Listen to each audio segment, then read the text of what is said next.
куточак нашай краіны мае сваю гісторыю і сваю назву.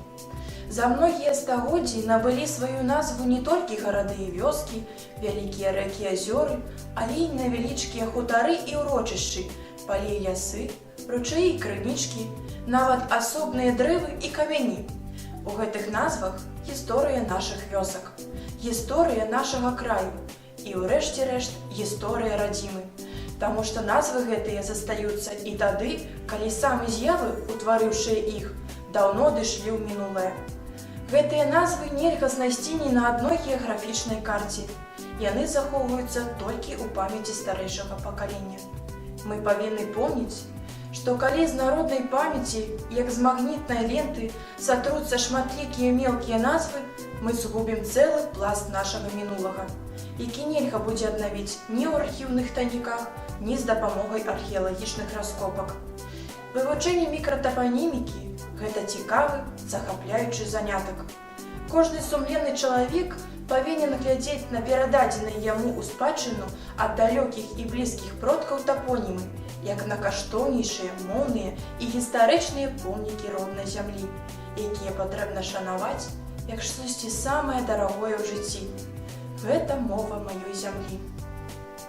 Нарадзілася ў Мыслабар. Помню тую вёску, якая пасіла статак кароў на Карэлі, на Міхайлаўшчыне, ля пітомніку на Козыры.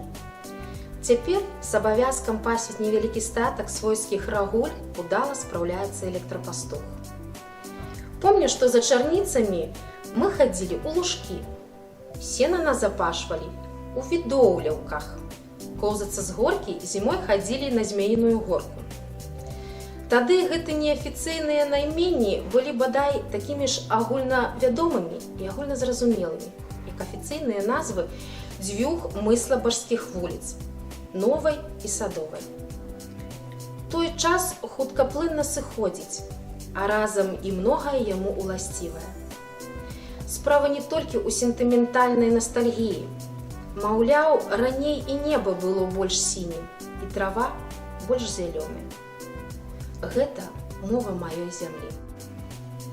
Мікратапонімамі, назвамі мясцовых аб'ектаў, вядомымі невялікай колькасці людзей, пазначана прастора жыццядзейнасці нашых продкаў. Шырокая прастора. Яна ахоплівала ці не кожную дзесяціну поля, лесу. І каб не згубіцца ў гэтым вялікім свеце, які пачынаўся адразу за вёскай, людзі пазначалі дакладныя каардынаты свайго месцазнаходжання. Вербалаўшчына, Смалёўшчына, Яз, Белы Луг. Мікратапонімы – тыя ж мясцовыя мерыдыяны і паралелі, якія пазначаюць месца, дзе былі хутары, дзе назапашвалі сена, дзе пасвілі жывёл, дзе збіралі грыбы і ягады, дзе секлі дровы. Гэта напластаванне гісторыі на метр квадратны. Калі мы не захочам пачуць пра мікратапонімы сёння, заўтра іх ужо не будзе каму расказаць. Вялікі дзякуй аднавяскоўцам, што памятаюць, расказваюць і за тое, што яны ў нас ёсць. Калі ласка, дапаўняйце і выпраўляйце агульнымі намаганнямі сабраны матэрыял, бо гэта мова маёй зямлі.